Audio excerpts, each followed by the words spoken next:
Joe here on behalf of Original Garage Moto. Today we're going to be looking at some of these HoneyComp V2 foot pegs by OG. Sam and AP over at Original Garage Moto were kind enough to send us over a set of these foot pegs for the rider and passenger on this 2015 Dyna Street Bob.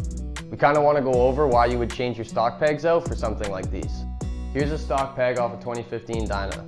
They're relatively comfortable, but they just don't offer the lean angle or the grip that I'm looking for when I ride. I like to ride lots of twisties, canyons, leaning the bike real hard, and with the stock pegs, I just don't get the clearance that I need. With the OG V2 pegs, you get an extra 4 inches of clearance here, and they're 360-degree adjustable at the clevis. These OG pegs also come with this nice grippy texture here. Not too grippy so that your foot's gonna not be able to move around on the peg, but it's also not gonna slide off at a stoplight. The honeycomb shape is designed to have the best rigidity to weight ratio. The hexagon is also one of the strongest shapes out there, and it allows OG to remove a lot of the unnecessary material within the peg without compromising the functionality of it. So on these 2013 to 15 models, it's going to be super easy to install these pegs. You're going to grab your OG clevis, slide the washer in there. Sometimes this takes a little convincing just to get it in.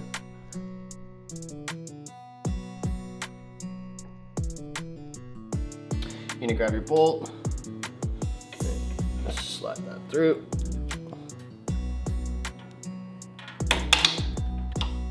So then you're gonna take your T45 socket and just ratchet that in there. Sometimes this makes it easier with the ratchet. Get the bolt on the other side. It's gonna be 9/16. You're gonna take your 9/16 wrench, just sit it on the back there while we tighten things down. It's really important that you install these without the gripper portion of the peg. You want to access the hidden locking screw to adjust the angle of your peg. That seems fine for now, so I'm not going to touch it, but make sure you tighten these down before you put the gripper plate back on. Once we have this installed and both these screws torqued down, we're going to install our gripper plate. You always want to torque them in a diagonal pattern.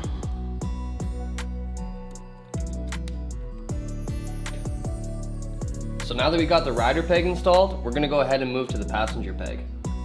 Same thing, just slide that washer in.